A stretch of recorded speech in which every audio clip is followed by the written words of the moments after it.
On this week's show, discussing mass timber with Mike Marshall from Kinsol Timber Systems. In this week's news, pass the grass, 3D printing, labor, and more.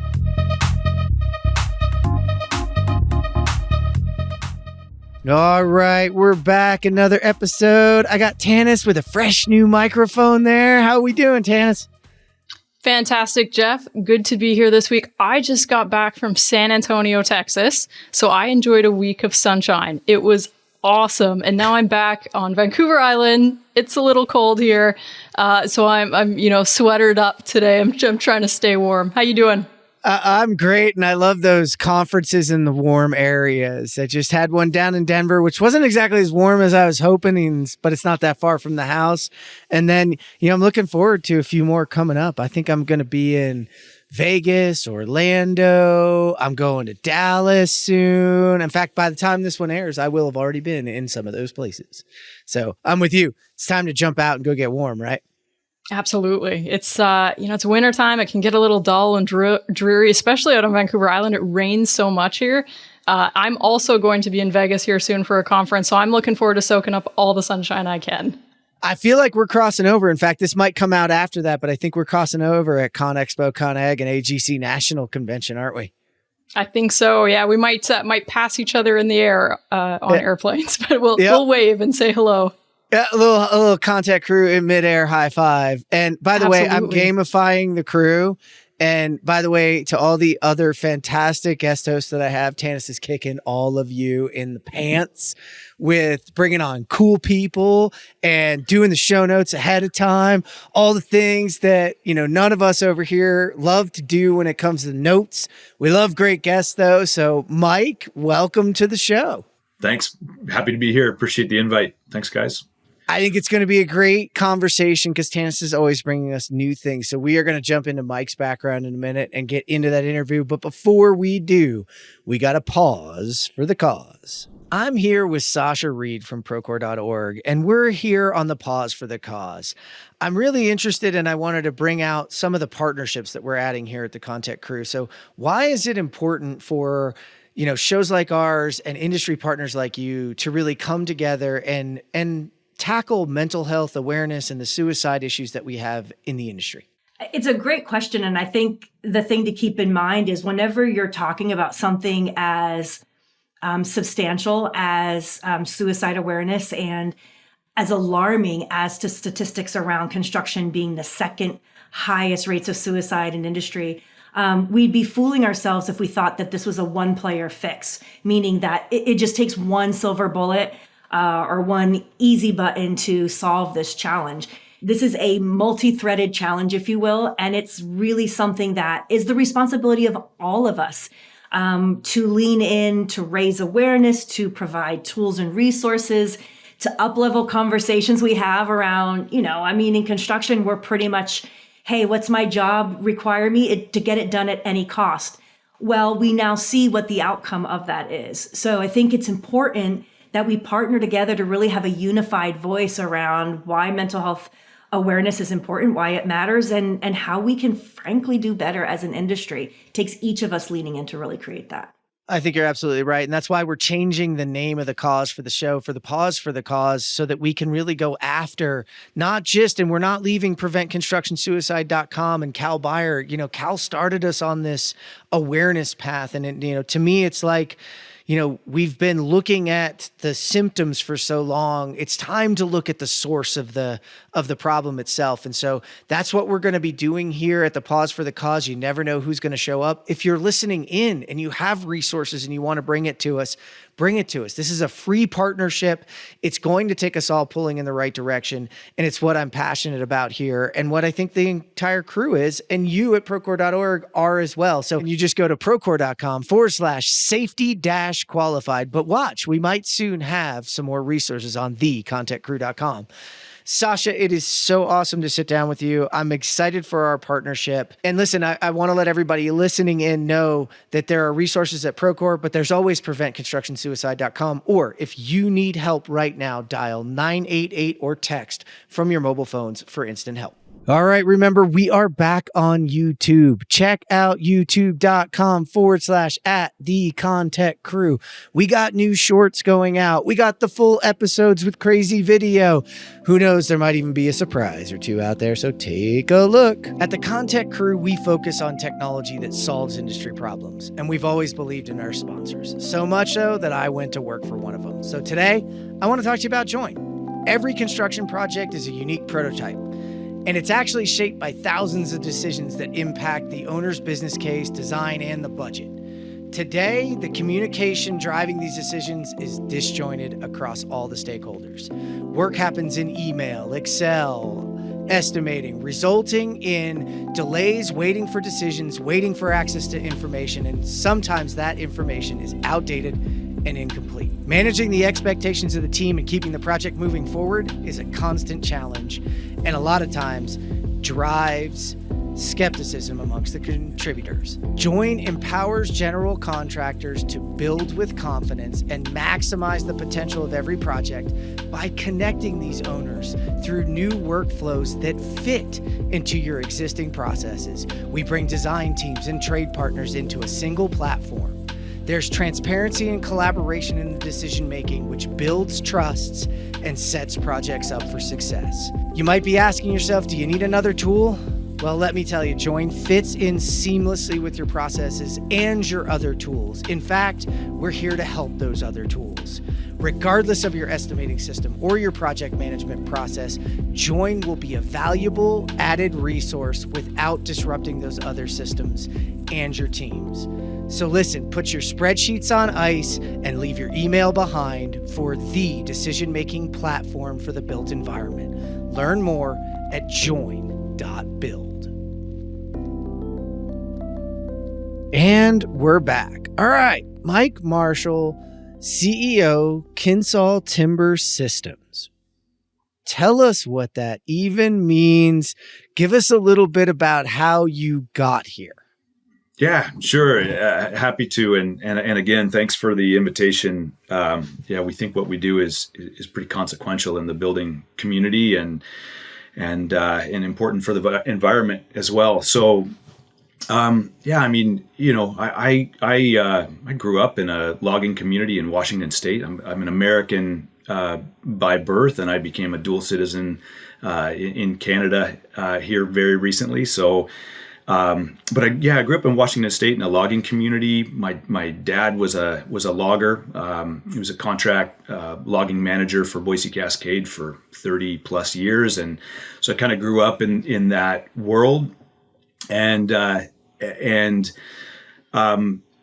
was, the thing you did in little logging communities was when you got out of high school, you went and worked in a mill. And so I did that. I went. It was a secondary manufacturing facility. It was a glue lamp plant, and it's kind of where I got my start, really, in what became what my career has evolved to be. Is I started in a glue lamp plant, working on the shop floor, making structural timber, laminating small cross-sectional lumber into large structural timber beams and columns. And there's some machinations of that. As mills do, particularly in small communities, they close and then they get bought by bigger companies, and then they drag you around. And I got some opportunities in that way, and went to work in the corporate office of a larger timber company called Stimson Lumber Company, and they're a national timber company in the U.S. And it was a big part of my growth and learning their mentorship of how to sell and how to manage a business, a wood products business. There was a point at which that mill was primarily serving the Japanese market. That market sort of tanked at one point. Stimson sold the mill to another company, and then they recruited me to come back to the mill and live in sort of a middle management role there. I did that. I met a couple of years there. I met some folks in Canada at Structurecraft Builders. At the time, they had won a significant project to build the speed skating oval for the 2010 Olympics in Vancouver, and so I was one of many folks caught up in that labor shortage vacuum that was Canada. And so I came from the U.S., brought my family up to Canada. We were sort of in the Lower Mainland near Vancouver there. And I served as a production manager. Yeah, from there, sort of worked my way up in the company, ultimately became its CEO.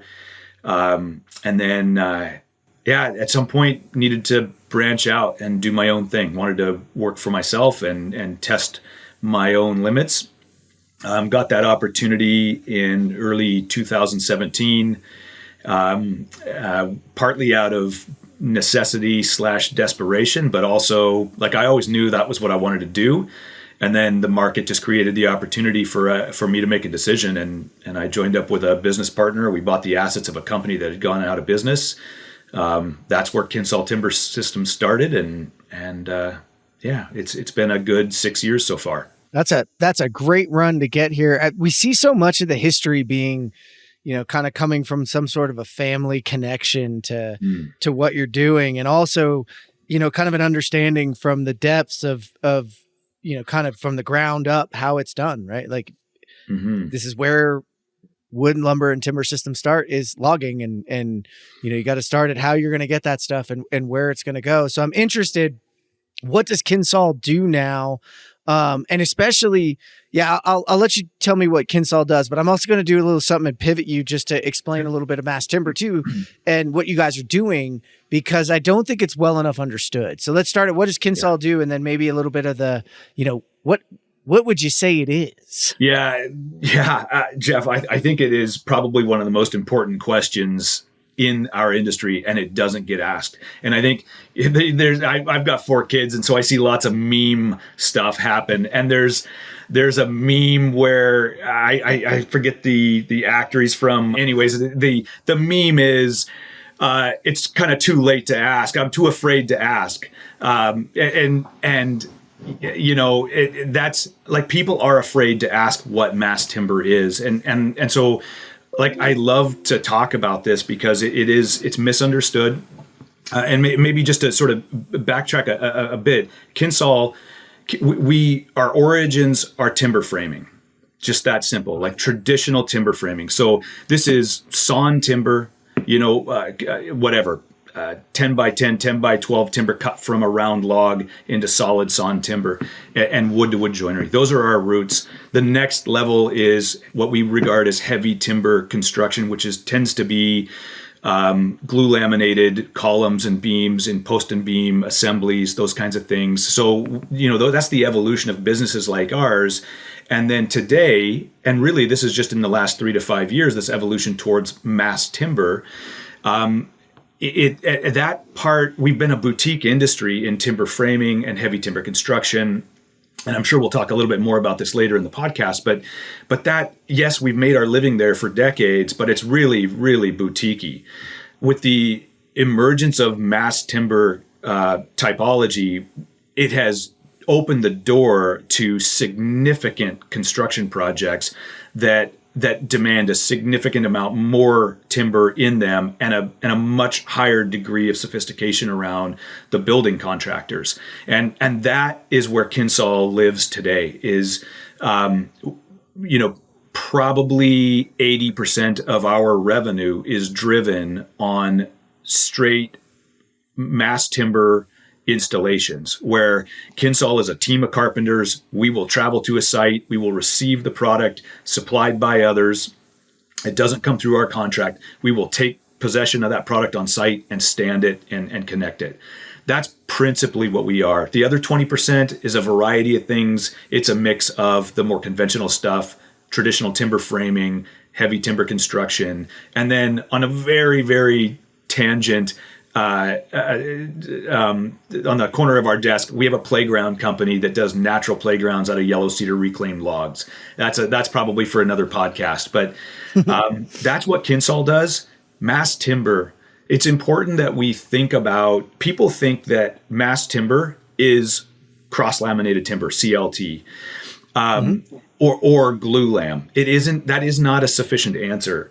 Mass timber is a framing typology. So in the same way that you have a light wood frame or traditional joinery timber framing or post and beam framing, you have mass timber framing. and that speaks to the framing, the type of framing that we're doing. We use glulam columns and glulam beams, and we use large format panels. Those panels come in a variety. So do the columns and beams. Glulam is not the only column and beam makeup that we use. We can use PSL, parallel strand lumber, laminated strand lumber, LVL. Recently there's mass plywood panels. They also make posts and beams. So we want to be careful to the term mass timber applies to the framing type, of which there are many types of products we can use in the building, in the implementation of that framing type. The reason people default to glulam and CLT is because that probably represents more than 90% of the market share. So we shouldn't ignore that either. So it kind of colloquially, when we say mass timber, everybody immediately thinks glulam columns, glulam beams, CLT decks, or even CLT shear walls.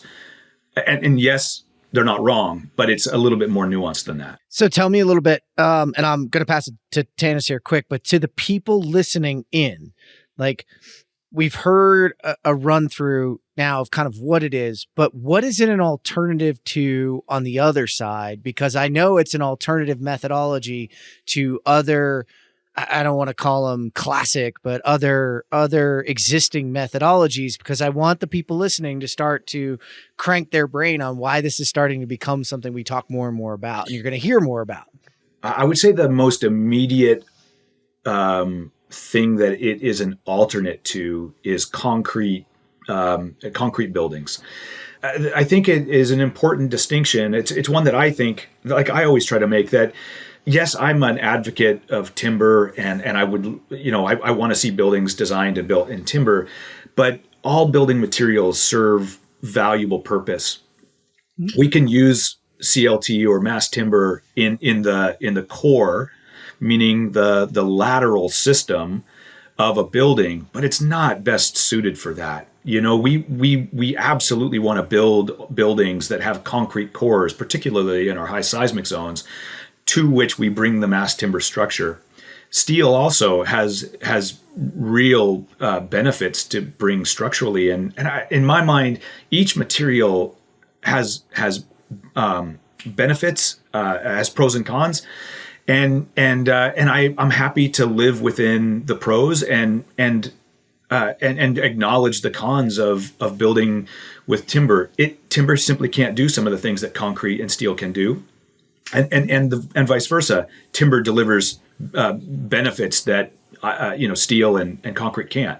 And I it's important to me. Like I don't ever hope to get out here and slag the other industries, but because we've all got a part to play. I think considering the world and the environment, quite literally, that we live in, I think it's super important that we pay a lot more attention to building with not only carbon reducing, but even carbon like net zero or net negative carbon buildings. And timber, you just can't ignore timber when it comes to that conversation. I don't want to lose track of the question, so I wonder if you could just point me in the right direction again. No, I like that because you hit it. So to me, it's that mass timber is kind of taking its place at the table. So I think when we think about the structures and the way that we can build, we've always, and we've moved we moved away from mass timber for a period of time and tipped the scale, to your point, where we were really looking at concrete and steel only. Yeah. Because it was the path of least resistance, the path of most knowledge. And it's re-widening and understanding that limiting the use of concrete, limiting the use of steel, and balancing it out with the pros that mass timber bring provide us with an ecosystem where we've got much more balance. Like you said, there's no one ring that's going to rule all the different ways to do this. But I have seen, and in all the folks I've talked to about mass timber, there's this misunderstanding of what it's capable of doing and where it's most used. But I also think there was a lack of you out there, right? A lack of Kinsol that could be that expert in installing, engineering, and being a part of the erecting of the structures themselves, and being that expert to guide contractors through the process. So I actually think you nailed it, man. Yeah. Well, Jim, you made a super good point there. We went away from mass timber. That comment is true, and most people don't know that. I mean, it certainly wasn't called mass timber back then, but buildings that were built 100 and 120 years ago are built with car decking, which is just nail laminated timber. Yaletown in Vancouver, Denver is loaded with them, huge post and beam timber structures with car deck, nail lam decks 10 stories tall. The difficulty was that as our building codes became more sophisticated, we learned that the way you can't just plan for gravity, particularly in seismic zones. So we needed the material to graduate its sophistication as well. And timber just didn't do that for a very long time. And then recently, mass timber, CLT in particular, was created in Austria 35 years ago, and they've been building with it. It's a very sophisticated technology that provides very prescriptive load tables and performance behaviors that are available to engineers to design with. So that didn't exist 120 years ago. They built with it anyways, but now it's back, and it has the appropriate level of sophistication. So, Mike, I have to say this explanation was very helpful for me, because I don't have a timber background. This isn't I haven't been involved in timber projects, so my exposure to the mass timber sector has really just been through you and conversations that we've had. Right. Mike and I both live out on Vancouver Island, and there is just a phenomenal structure down the road from us, which is the Malahat Skywalk. And when I first met Mike, he was telling me about his team's involvement in that project, and I had just been there. If you haven't seen the Malahat Skywalk, Google search some absolutely incredible views of the Saanich Inlet. Mike, I won't get into project details because I don't have them, so I'll ask you. But I mean, just the explanation of what mass timber really is, I think was incredibly helpful for me just now. I did a little bit of show prep, and obviously our conversations, I have some conceptualization of what it is and what it can be. But I think you raised a really important point. It's not tipping the table over and saying mass timber is the solution to all of our building challenges, right? Yeah. It's not, we're not looking to replace every other building type. But to your point, Jeff, mass timber is taking a seat at the table. And from an ESG and sustainability standpoint, there's some very real value there outside of the cosmetic. I mean, mass timber buildings look fantastic, and that's an obvious benefit of leveraging the material.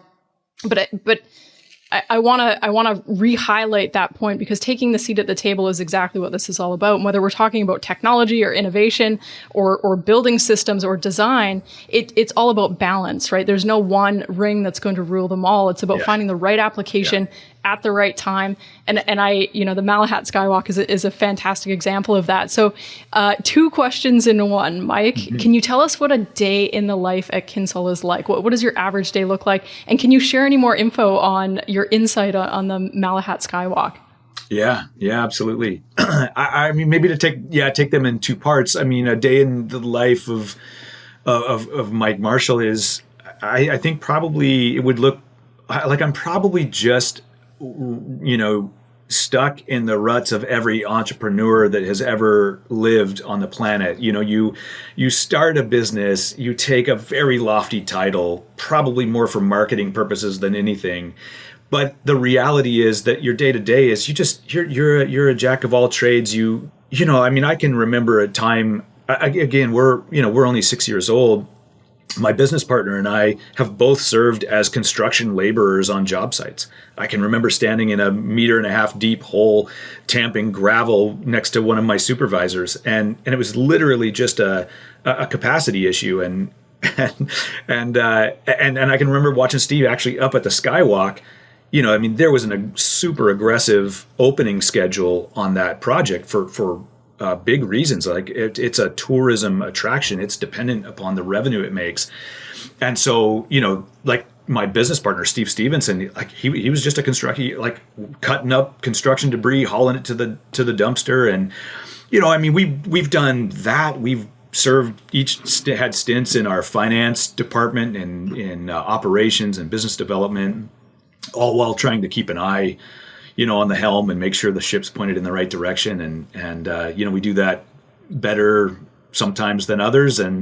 But what I can say for sure is that I can feel the growth. You can see the growth where we are doing what's necessary in the moment and then building team capacity around that, handing that off to that part of the business, and then making our steps ultimately towards a trajectory of where we really need to be, which is serving our executive functions, working on the business and not in it. And we're not there yet, but where we're at right now is Steve and I, because the business took a significant growth step when we won a large project and then 2 more large projects in Silicon Valley that individually are more revenue per the project value is more revenue per year than what our biggest prior revenue year was. And so the growth has just exponentially leapt and because I'm an American citizen as well as Canadian citizen, I could serve that market better. So Steve and I have both stepped into the business development leads, Steve for Canada and me for the US. Of course, we continue to step in and serve wherever the business is needed, but that's really what we're each doing today. And again, still trying to keep your hand on the wheel, make sure it's pointed in the right direction. And I imagine our next step in this evolution is, and this is probably 2 to 3 years away, is that we will get the business development division to where we want it, and that we've sort of cultivated the market representation that we want. And then we can bring people on board or promote people from within to take that baton from us. And then we can let the organization that we've sort of built from the ground up operate. And then we can step into the more strategic growth planning from there. But I think that's probably still a few years away for us. So, Mike, do you see yourself obviously you're wearing a lot of hats, and I can relate. I've been there. Yeah, it's a challenging role to play, right? And entrepreneurs, sometimes you're working in the business, sometimes you're working on the business, and sometimes it's kind of both. But within the industry, in the construction industry as a whole, there's still a lack of awareness around what mass timber is, how it can be leveraged, the utility, the benefits of mass timber. Do you find yourself in an education role sometimes, perhaps with executives, with clients, as well as with skilled trades professionals in advocating for the use of mass timber, or just explaining and creating awareness within the industry? Absolutely. I also, Tanis, I would just want to acknowledge that I didn't get, I abandoned your question about Malhat Skywalk, and I'm happy to come back to that. But I'll take this one. The answer is you're 100% right. And the difficulty is that the more you educate, the more market acceptance you have, the more opportunity the business has, the less time you have. Because what we've built our business to build projects. So when there are fewer projects, we have more time to educate. But it's a business development. When you have no work, you got all the time in the world to do business development. But when you exceed your capacity to perform the work, you should probably stop selling or find a way to grow the top end of your business to handle that capacity, right? So we get stuck. Like, I've been in this industry my entire life, and I can remember 20 years ago, we would be in a dogfight for one project, three builders that were like us, and we would be in a dogfight for it. And it would be a sprint to the bottom, and there would be no margin in it. But you needed to do that because you had your eyes on the prize, and you knew at some point in the genesis of this market evolution, the pie would be big enough. We are now at the part where there is so much pie that you're just like, I can't take another piece right now. And still the market, the reason that is, guys, is because there are not enough folks like us. There are not enough folks in the supply chain. And so we're an undersupplied, underperformed industry, even as the market is just gaining momentum on acceptance. And so like we've sort of developed some strategies around how to work with people whereby we use their staff. We will work with a general contractor. We will use their carpenters. We will train their carpenters so that they develop an in-house capacity. What that allows us to do is grow our top line. We can perform the work without having to go hire another 25 carpenters. We can use their carpenters, create some in-house capacity. Kinsol did the work. We bring that revenue to the business. We put that work on our website. We train the market to grow the capacity. And what we do is, because we maintain great relationships with those clients, they've developed some in-house capacity, and they'll use that, and they won't call us when they have that capacity. But when they exceed their capacity, they will call us. So we're generating those future opportunities for ourselves, even as we're trying to grow that capacity. As I was saying to you guys before we started recording, I was just at BuildX the last couple of days giving a presentation on how to design for constructability from day one. That's actually the name of the presentation, where myself and Adam Gerber from Aspect Engineers co-presented on the subject. It was an exceptional turnout and presentation. And, it just is really indicative of a thirst in the market to know. And we just have to remember that we have to continue to pay rent in the industry in which we make our living. And it's hard, because before the presentation, both Adam and I were just like, oh my God, why did we sign up for this? We have no time. Like we pushed the creation of our presentation to the very last second. But you have to prioritize getting out, getting into the market, being a face, creating brand stability in the market, and being the voice of lecture, of education, because that will continue to pay dividends down the road. And the market deserves it. They continue to bring work to us. Well, you hit on a couple of things there that I want to bring you to, and maybe we can loop in the Malahat project with this, because, you're educating on a new process, a new way to build, a new way to design for constructability around mass timber, and what its use cases are, which is huge because you're growing the industry. But you're also you're kind of preparing yourself for the future. You're not just building a bunch of carpenters that do things the old way. You're really embracing a new way to deliver, a new way to be, and maybe talk a little bit about how you're innovating there, because I think the carpenters of the future are going to look very different. And I think you're headed in that direction. Yeah. You know what the carpenters are going to look like in the future? They're going to look like iron workers. and here's what I mean. Iron workers, you know what? I mean, honestly, I expect that we'll get more value out of high-rise concrete erectors, but they don't know that yet. We know that, and we recruit from that pool. But it's going to look a lot more like iron workers. And here's what I mean. Ironwork is totally prefabricated kits of parts off-site, brought to site, and erected, not fabricated. Like, yes, there's welds being done on site, but what they're doing is they are making bolted or riveted connections in pre-planned ways. And what they are is they are very skilled erectors. They know how to plan the product to site. They know how to rig it off the trucks. They understand cycle times. They understand how to remove hurdles from speed of installation construction. And so that, like, even though we're talking about carpenters and in the union environment, which we're union in the States, the carpenters are going to enjoy the luxury of being able to say it's wood, so it's ours. We're non-union north of the border, and so that's a slightly different story. Like, iron workers can come and take our lunch pretty quickly. More difficult down in the States, just because it's wood. But there is no. We say this to our clients all the time. If you see us making sawdust on the job site, we've already screwed it up. We're already doing it wrong. Like, there should be no saws, no drills. Yeah, I say those things more for emphasis than I do for reality. There's a tool crib. All those things are there because things happen on site. But if you are wholesale making fabrication adjustments on the job site, you're not a real, or maybe I should say, you're not a serious mass timber erector. You have not yet bought into the process, which is really you're on the team a year in advance. You're sequencing the product. You're contributing to the knowledge around the connection details for buildability, for performance. You're planning around weather events and how that impacts the product.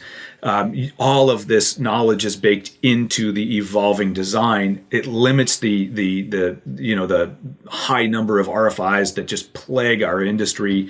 You take care of those things way up front. You plan every single the sequence of every single structural member, which informs how it gets detailed at the manufacturer, how it gets, the sequence in which it gets manufactured, how it gets loaded on a truck, how it gets stored in a holding yard, how it gets then relayed from that holding yard to the site, so that when there's a crew of 7 to 10 people on site and a crane and equipment everywhere, and you're paying union wages and benefits and just the money burn that happens on site, the piece that is on the top of the truck is exactly the piece that needs to get rigged and slung that moment. And if it's not, you just start down the road of, what you do is you start losing the one tool that we have in our toolkit that closes the cost gap between timber and other materials that can be less expensive on a material supply basis.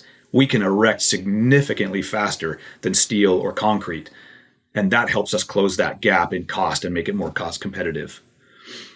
Yeah, you hit on a number of things there. I mean, one is I don't think, steel erectors wouldn't take that from anybody. They wouldn't allow it to come there. They're not going to do it that way. Yeah. And it's just the maturity of where that industry has gone and the understanding that it just doesn't work that way. Maybe it's the material that makes it a little bit more that way. Whereas, wood carpenters in general have worked on site, so it's a little less. Although I kind of like that if you see sawdust, you're doing the wrong thing. Yeah. Obviously, there's exceptions. So sure. You're managing by rule, not by exception. And there's going to be an exception, and just like there is in steel. However, you guys leave like a way bigger trace. Like it's much easier to find that sawdust around than it is anything else. So, absolutely. So you're leaving a better trail.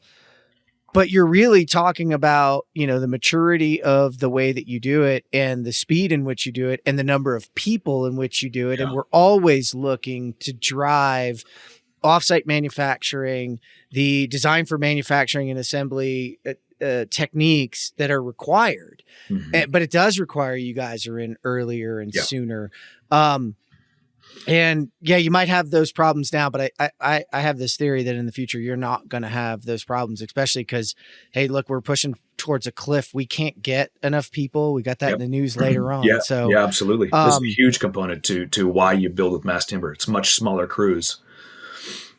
Much smaller crews. And that's steel as well, right? There's far more going on, where it's being fabricated and that's a much better environment for those things, but it does require that sequencing. What I like is if you've got, steel doing that and you guys doing that now, Tanis, you got to love this, that like everybody's pushing for scheduling and sequencing and doing things in the right order, right? That is 100% my jam, right? Yeah. Front end planning, it gets everybody on the same page right at the outset. And things happen. It's construction, right? You get on site and you have those, we didn't consider that, or something was fabricated incorrectly. But if you can cut that down to a minimum, oh my goodness, how much smoother things operate. And it's fantastic to hear that is such a focus area, because we've all worked in this industry a long time, right? We know the constant challenges, and oftentimes you can look back and do a deep dive analysis when something did go wrong, and you're like, had we spent a little bit more time in front end planning, probably would have caught that. So that's awesome. And Mike, when we first met, you used a phrase that I just absolutely loved, and that's no tape measures on site, right? And it's, if you're doing measurement and fabrication at the work face, something has already gone wrong. And what a great approach. You can't take all work off site. Yeah. But where you can, there's substantial benefits. We've all been talking about them for a long time. Prefabrication, modularization, offsite fabrication. it reduces risk to people, which I'm a big fan of. It's a safer work environment. It's a more controlled work environment. The cost and schedule benefits are prevalent. We all know they're there. So it's such a great way to approach building philosophy. But working with timber comes with its own set of challenges, right? It's, I did a little bit of research, so some facts for everybody, because I'm a big numbers person. There's 3 trillion estimated, obviously, because I don't think anybody's out there counting, but 3 trillion trees on the planet, and that equates to about 422 trees per person. That is a lot of building material. So there's no shortage of trees to work with, but finding quality timber, I'm sure is a process, right? There's a lot of work that goes into that. You can't just go cut a tree down and say, here's the one we're gonna use. It's not quite that simple. So, working with timber as a building material, what are the biggest challenges that your team or your project teams face, whether that's in sourcing material or once it's on site and maybe something doesn't quite go right? How do you address those challenges? What are the biggest complexities you run into? Mm-hmm. Yeah, I mean, there's a lot there. I would say, like, I don't see the natural resource as being a significant constraint presently. I think we can't take our eye off that ball because we're not getting fewer people on the planet. Our population just continues to devour itself, or devour its resources and consume the livability of the planet. That we cannot take our eye off that ball. So, that the answer in 100 years from now is likely very different than right now. But I think. I mean, those are interesting statistics, the number of trees per person. And those trees add volume, every second of every day of every year and so on and so forth. And I think that is something that we can't look past and that it is renewable and replanted. And so even when we make 422 trees per person, in the temporary instance, 350 trees per person, we plant those others and they come back and it is, it's a cycle, and we can't say that about any of the other primary building materials. Jeff, as you pointed out in the beginning, there are some niche renewable building materials that come online and that, we should encourage that innovation in the same kind of way as we have around electric cars. It will come online at some point, and it'll be an important contribution as the market's appetite gets larger and larger. But, it's right now, as far as primary structural building materials go, timber is the only one that uses the sun to grow. And that is, that's just something that will always be, a feather in our cap. When it comes to availability of secondary manufactured product, like the CLT, NLT, DLT, the glulam, et cetera. That's as the market's appetite gets larger and larger, our supply chain is trying to grow rapidly to match it, but it's undermatched, without a doubt. And I think even if we had some manufacturers on this podcast, I think they would agree that they are enjoying a robust order file. And while that's a good thing for them, and it's certainly good for us as well, it's an acknowledgement that, like, if everybody is at their capacity, then the market is under capacity. So there's, we literally cannot respond to all of the opportunity. And so we definitely need to increase our production capacity. I think we may get into robotics and CNC a little bit later. One of the things that I just want to say there is, and I don't want to steal any thunder from that future question, but one of the best ways for us to increase our output is to increase the capacity of the processing. What I mean by that is the robots, it's the CNC. We need it. I grew up in a glulam plant. I know that when we could just manufacture billet stock, we could just blow the doors off the mill and high volume capacity. Ship it, just billet stock. It would get surfaced. It would be an architectural finish, but the ends would be wild, and you'd manufacture this product all day long, push it right out the back end of the plant and stack it. What happens as we get into all of these into the world of DFMA is we are prefabricating for assembly, which means that cutting happens in the plant. So the horsepower in the production side of these plants is seriously constrained, because what we've done is we're trying to push. Now that's maybe not a good analogy. We've basically, we've tied the shoelaces together of the Sprinter by asking, the plant to stop everything and then run the robot on each and every single piece in this unique way. And then when that's done, it can go out of the plant, and now we can, like a Pez dispenser, we can feed the next piece in, and that's the throughput. So it ends up reducing the output of the production end of the plant.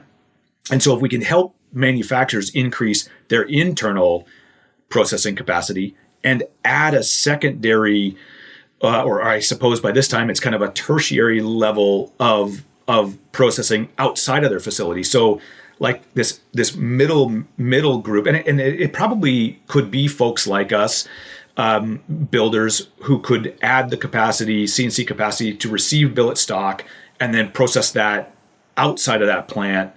And I think that's going to be the ticket to, yes, we can just dump hundreds of millions of dollars into new facilities. That's one way to do it. But we can also tune up what our current supply side looks like, because it has more capacity than it's able to produce for us right now. Tanis, I think I need you to help bring me back to the question. I think I wandered off on a trail. You definitely went on a crazy trail there. I'm going to rope you back though, because that's all right. We love those here. I'm wondering, because to me, Tanis, I think what I heard there is like, that's kind of what we've seen in the rolled metal stud world, right? Like getting away from going to the manufacturer and trying to get, rolled pressed metal studding at exactly what you want. And instead now buying rolls that you can then press yourself through a facility because you can push them through your model, which brings me to Mike. Are you saying we can actually model when it comes to mass timber, and are you using BIM and those kinds of things to facilitate this process? And then he did say the word, Tanis. He said robots. We love. He did. Robots. I heard it. Yeah. So, Mike, are you using BIM? Are you saying there's some form or fashion? And obviously, the materials are very different. You can't roll trees. I wish we could. Roll that up and just send it off so you could do it. But there's almost always an equivalent. So are you using BIM, and is that what you're talking about, an equivalent of that piece? Because I also think a lot of our fabrication folks just pique their interest because they're having that problem you're talking about. Yeah. I mean, our entire industry, like the work that Kinsol does, is 100% dependent on BIM. So I don't think, even when we do our sort of medieval timber framed, mortise and tenon dowel joinery, we're still using building information modeling technology for that. Now we're hand cutting those kinds of frames, and there are some specific reasons for that. But maybe an important distinction here is that because Kinsol is an erector, we participate in the BIM process, but we tend not to be the BIM provider. We're not the owner of that model. The manufacturer tends to be the owner of that model. So, for example, on 3 major tech projects down in Silicon Valley, the supplier on that project is Structurlam Mass Timber Products, SMTC.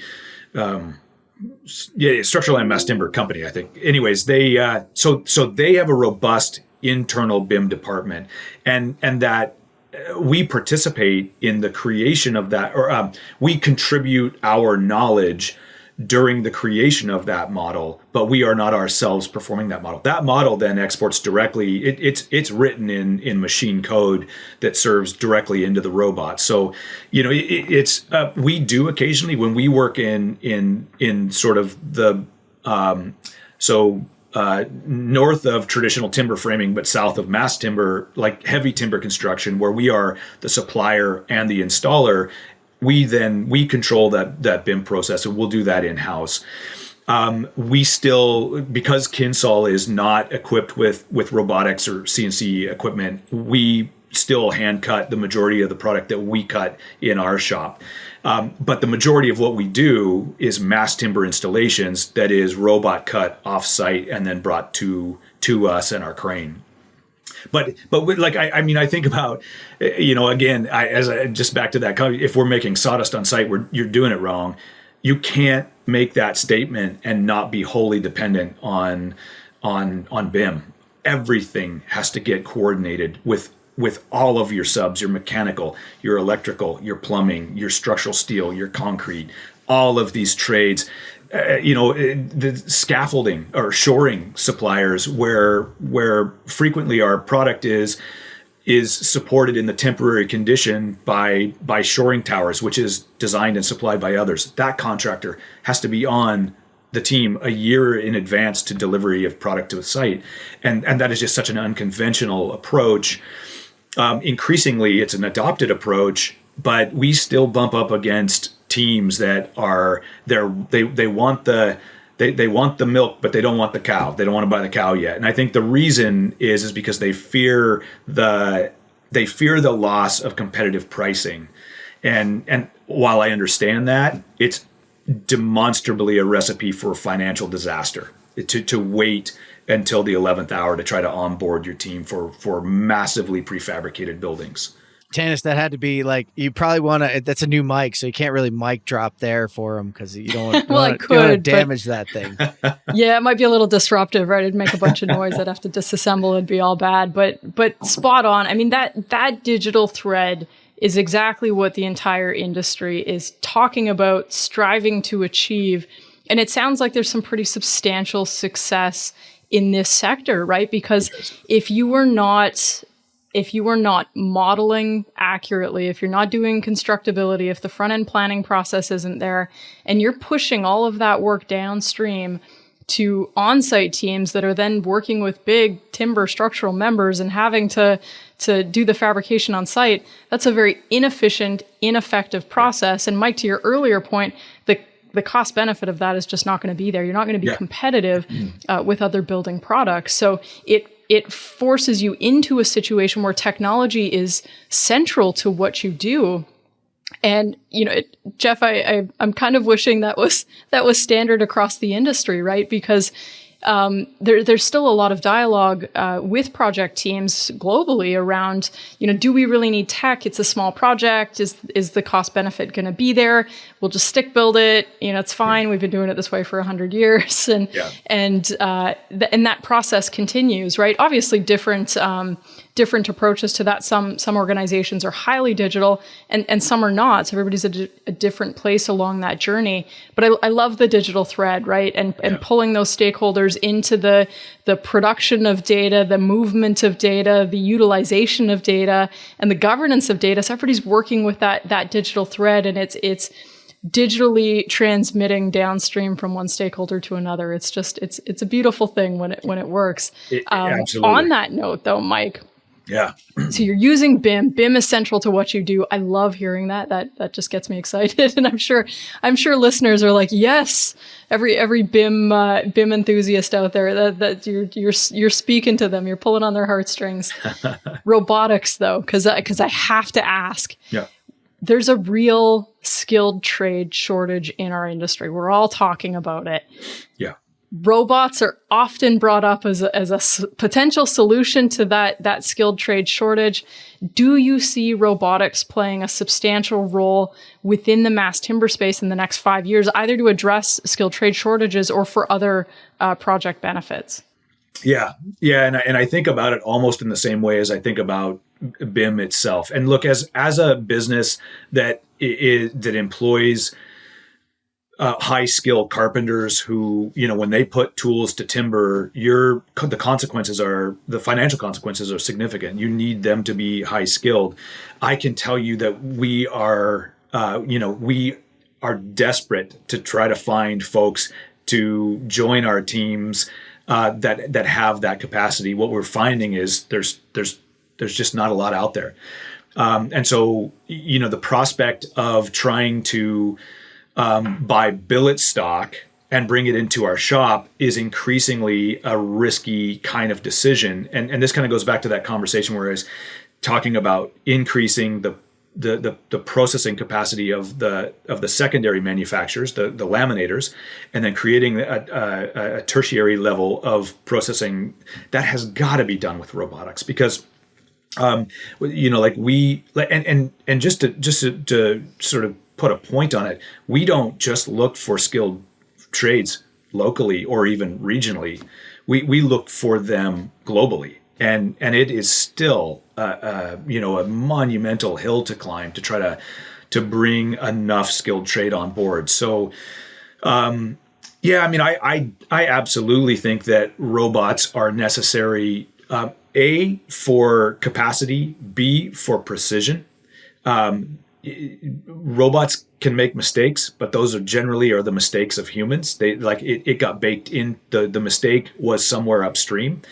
Once we get that programming work done, I think they're vital to supplying this significant growth in the mass timber industry, because every time I talk about this, I just get terrified about the number of skilled carpenters that we would need to hire to try to serve, and this, Kinsol and others like Kinsol, to try to put tools in the hands of carpenters who touch material that is worth thousands and thousands of dollars. Stick framing is a little different. Cutting a 2x4 stud is the consequences are maybe a little bit less. I still think it's unnecessary waste, but when in our industry, not the raw material, the structural material is just very expensive product, and getting it right the first time is critically important. And I think robots are unquestionably the answer to that. Yeah, I think you're right. It's that upstream human usually mess something up. So if we can focus a few more upstream humans on making sure we drive those robots correctly, then we have that opportunity. And you're right. It's not, it currently may look like it's replacing a person, but it's not. It's absolutely not. It's absolutely not. To me, as an employer, so just take away all of, our the timber side of things, mass timber, all that, just as an employer, that's just not true. Like, robots are not taking the jobs of humans. If they were, then I would have enough humans, and I don't. Yep. So we absolutely need to create capacity using alternate means. It also drives a financial model.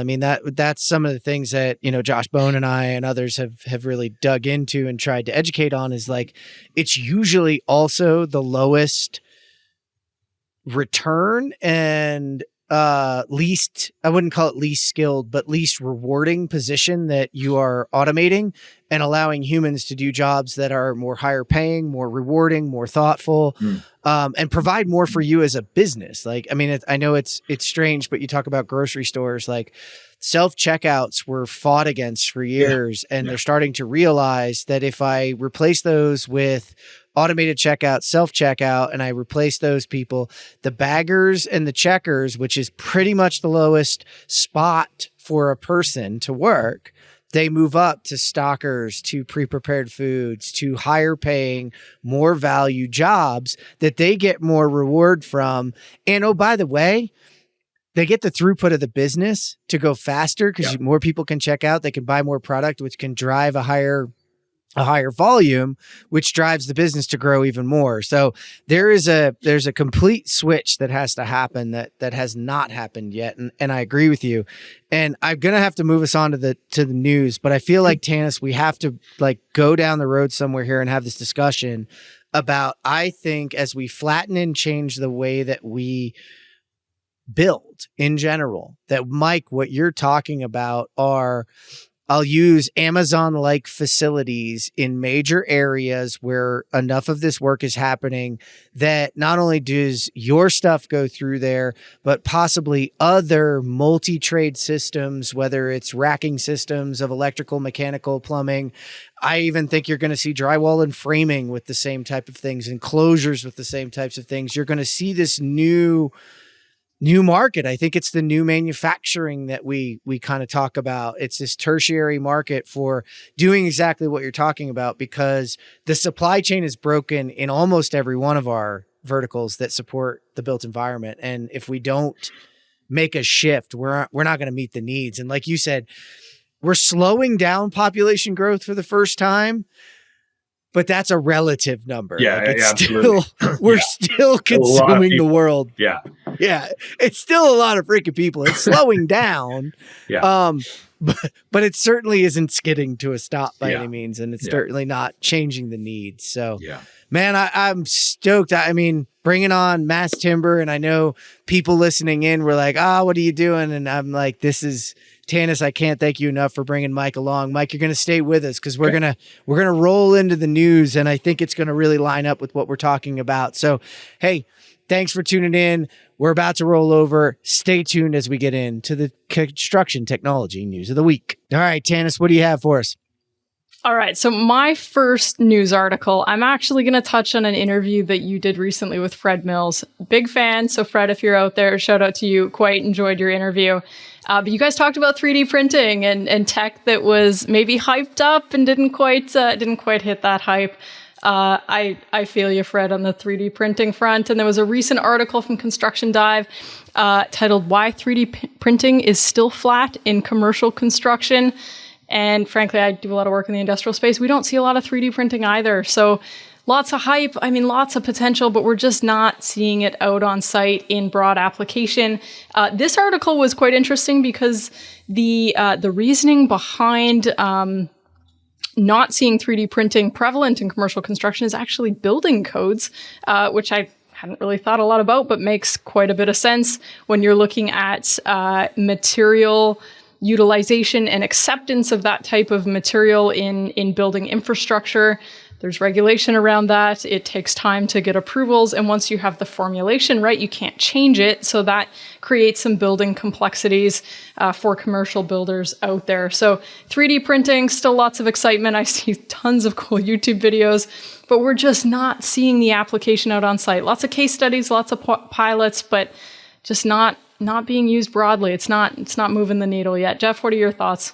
I have to agree with Fred. It was an awesome episode, by the way. I'm a huge fan of Fred's, and it was great to have him on and talk. And I was a little surprised that that's where he went.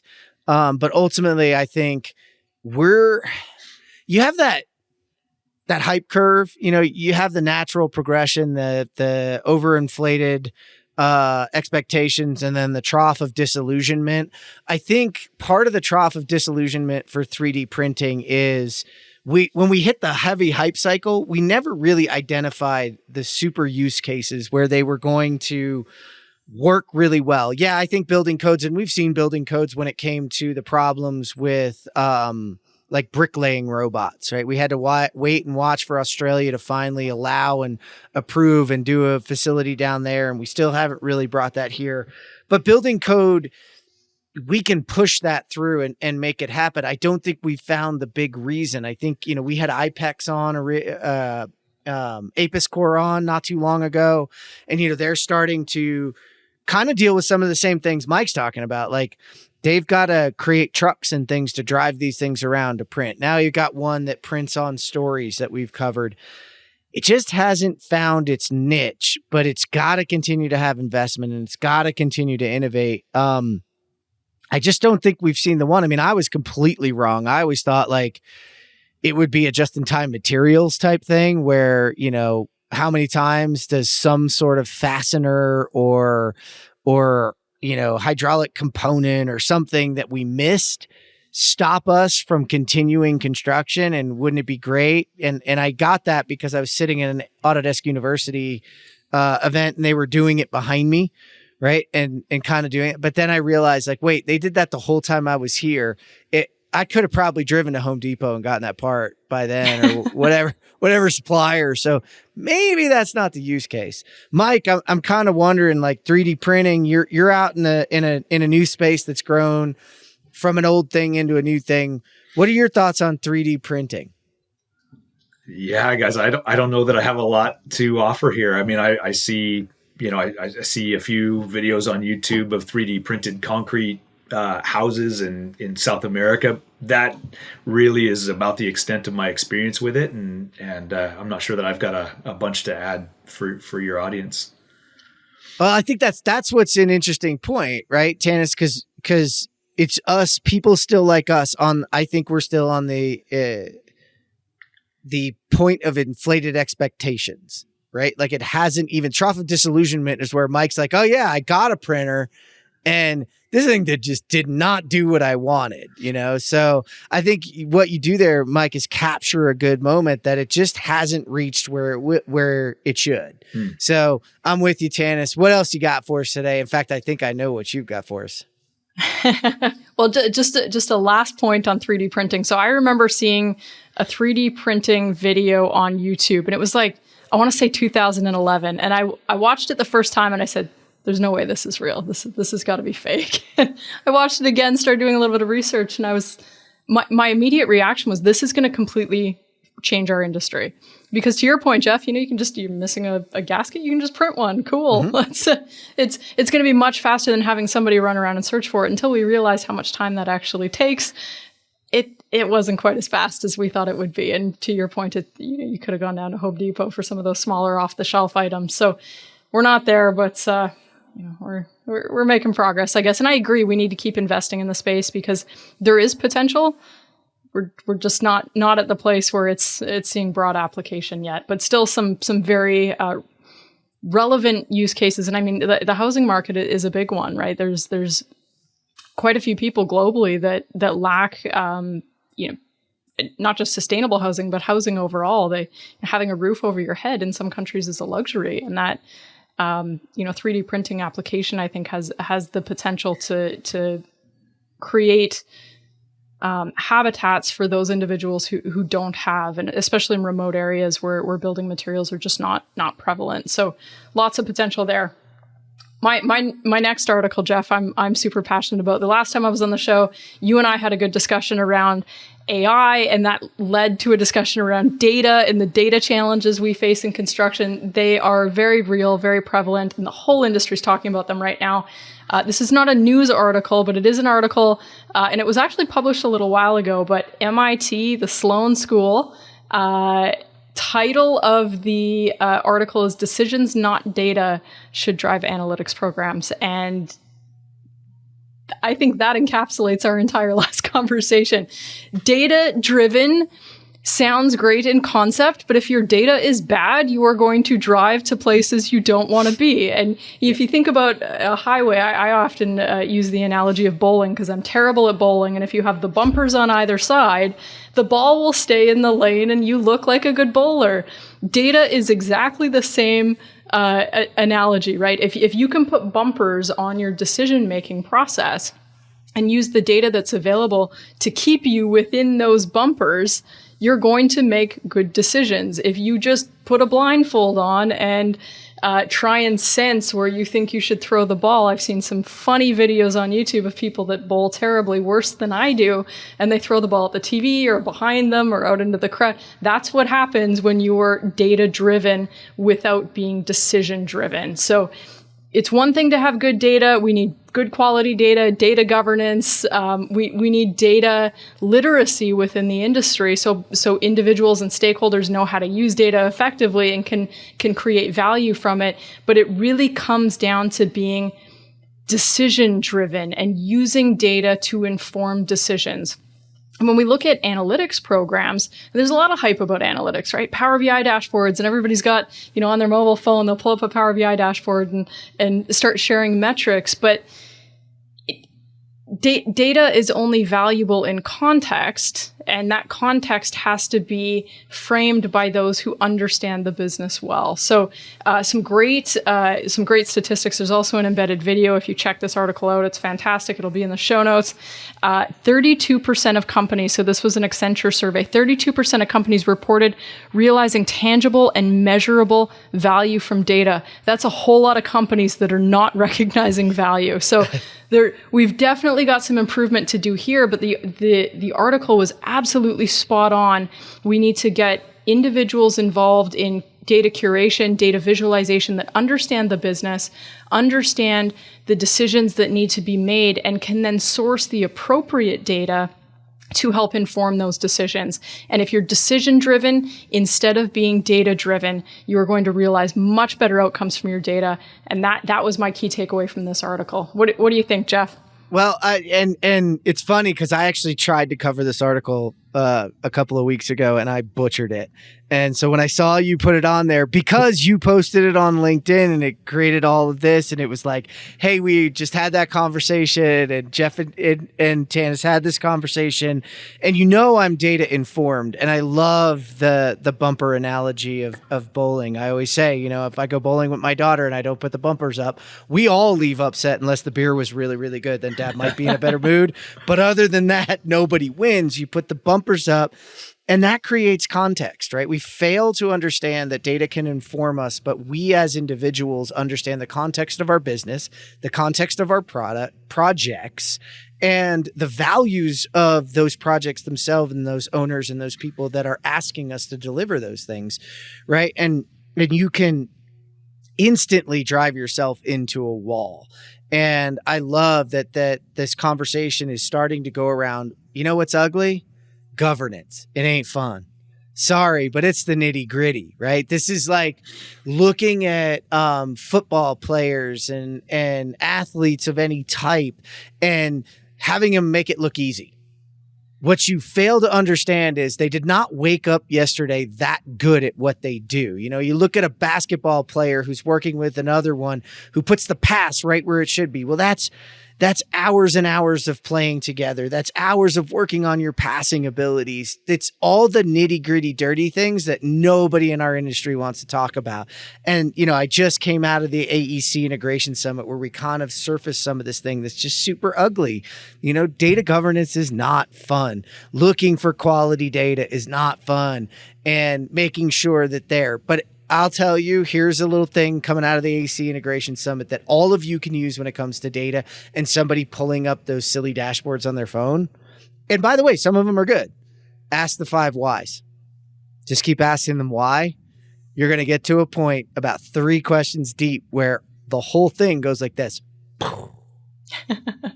Because foundationally, it just wasn't there. And I think that's the information that we need to make those great decisions. And it takes that early data, it takes those early decisions to drive good outcomes. I mean, Mike, you've got to see this.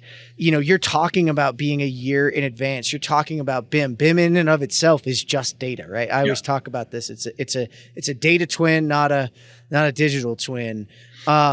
BIM is just data, and you're using that data to inform what you're doing, and you have measurables around it, I'm sure.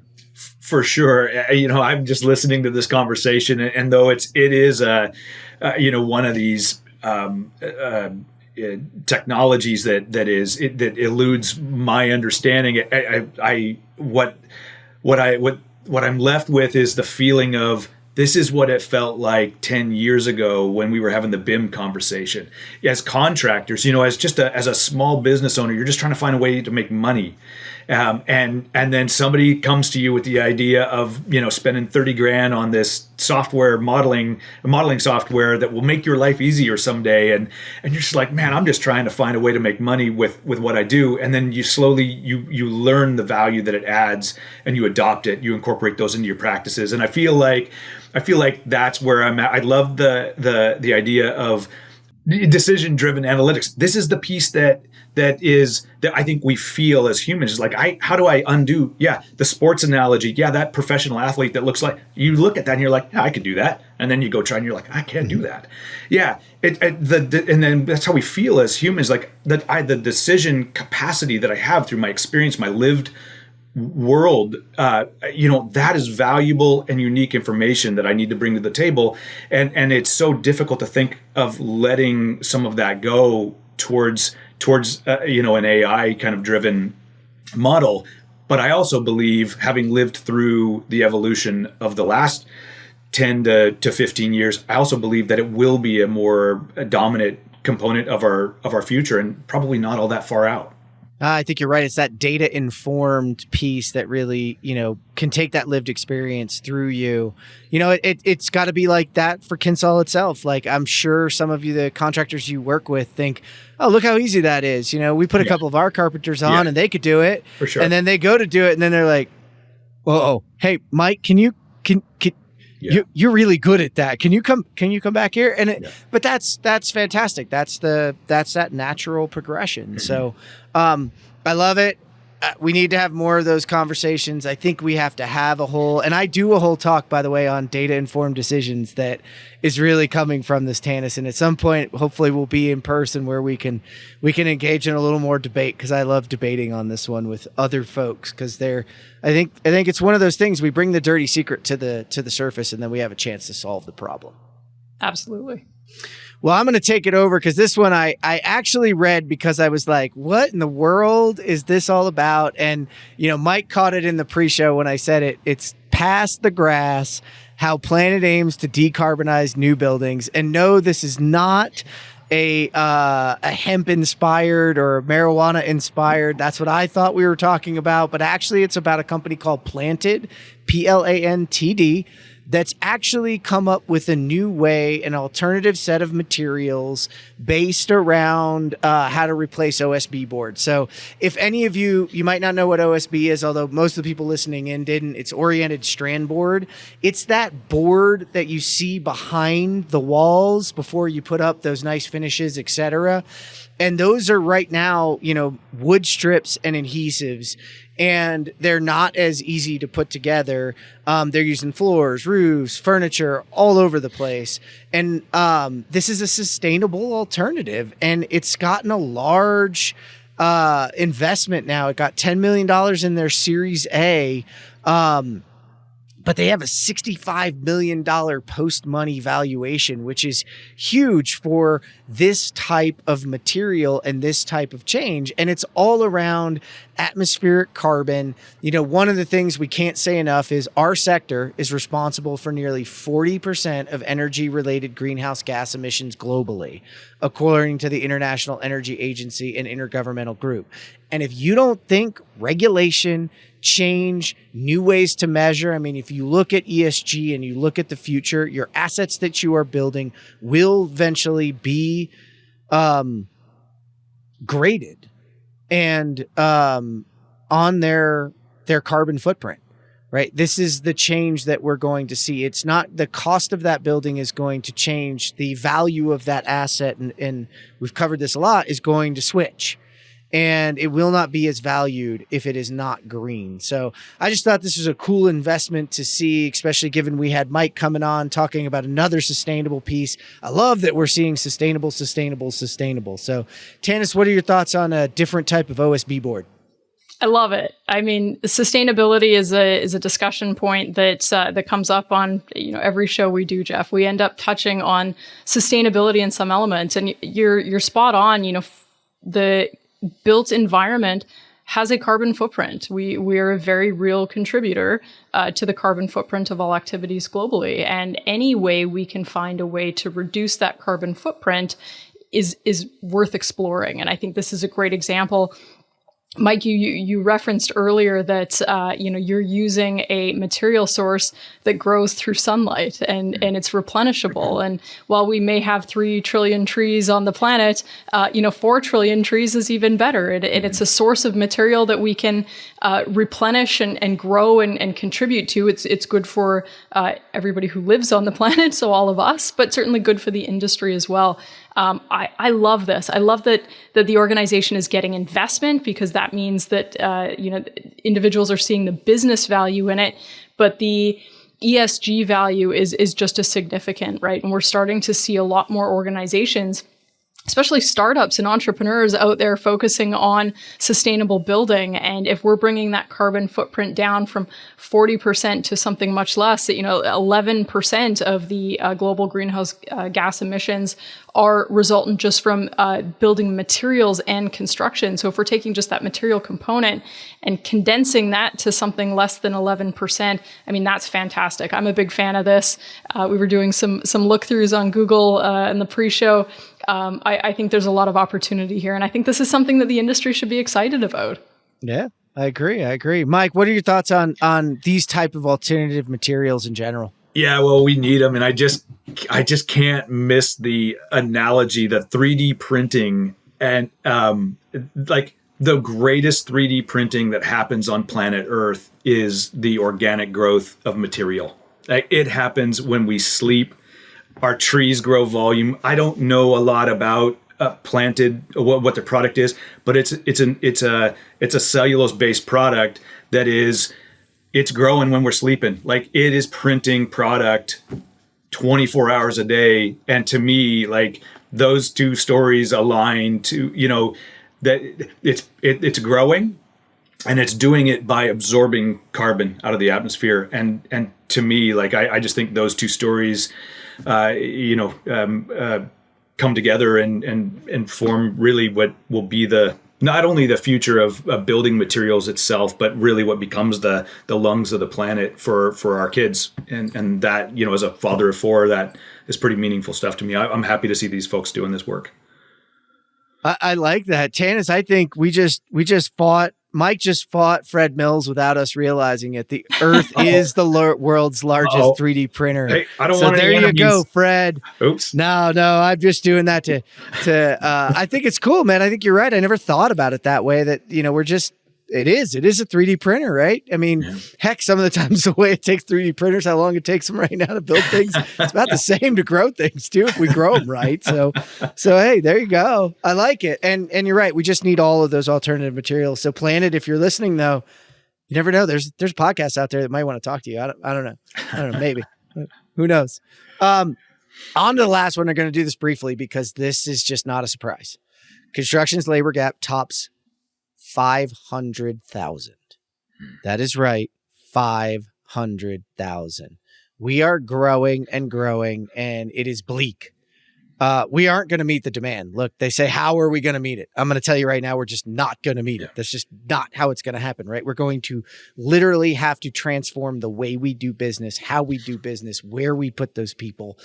It's like saying, I'm going to get, and I was just at Walmart, so sorry, Walmart, but I had these lines out the door and all these closed lanes, and I'm going, just knock the lanes down and put in the self-checkouts. And somebody was like, well, don't people steal from those things? And I'm like, that's why we have computer vision and AI. And in fact, at some point here soon, we're going to have a grocery store and we're going to have a Walmart where I can just walk in, click my tag on the way in, throw things in the cart, walk straight out, and it's going to charge me exactly, and I'm going to go home.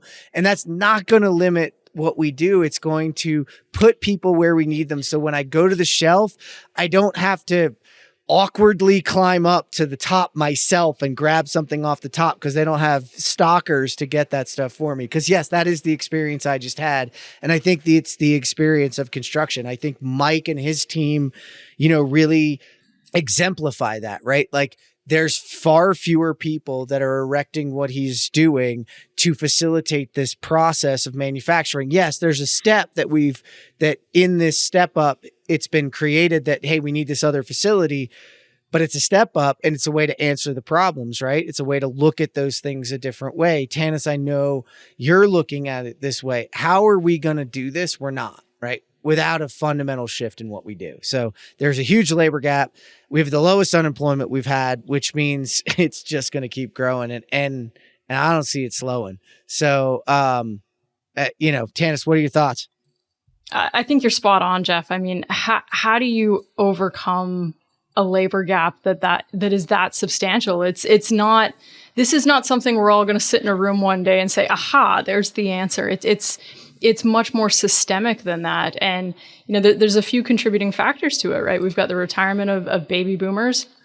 And for some, we have an earlier retirement age. So, it used to be 65, you just stop working and that's kind of the end of the line. I mean, some people are retiring at 55 now, and that's, the work timeline is not as standardized as perhaps it was in the past. And then you've got Gen X coming up with just very different expectations around what work should look like and the work-life balance. And Construction sites, when we look at the traditional activity, you're out on site at 6 o'clock in the morning, you're done at 5 o'clock at night, you're commuting either way.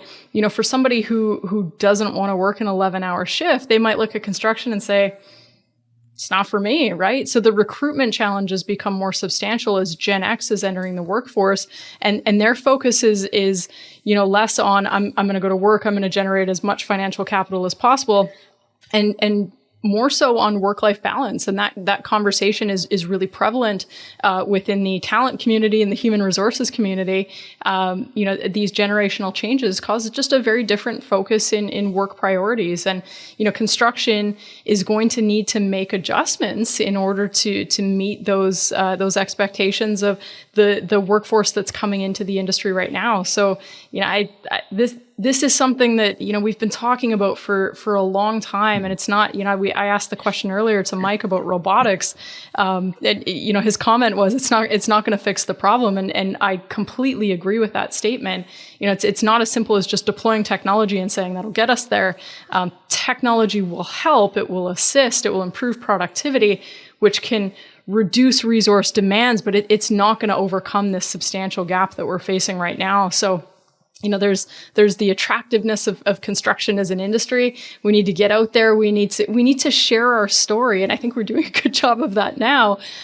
Construction is a fascinating industry. There's so much career potential. I would not change my industry choice for the world. You couldn't pay me money to pick a different industry. I absolutely love the built environment. And, I think more people need to know that the story of individuals who have come up and built careers within the industry. But I also think we have to start that conversation at a much younger age. It's one thing to talk to high school students who are in grade 12 and say, hey, come consider a career in construction. But since they were 8 years old, they might have wanted to be an astronaut or something completely different. So if we're not having that dialogue at an earlier age and really highlighting the potential that construction holds and the awesome careers that you can build in our industry, I think it's going to be really, really difficult to overcome this skilled resource shortage over the long term. And this is something we're not going to be facing just now. We're talking 10 years out, where we should be making impacts on the next decade right this minute.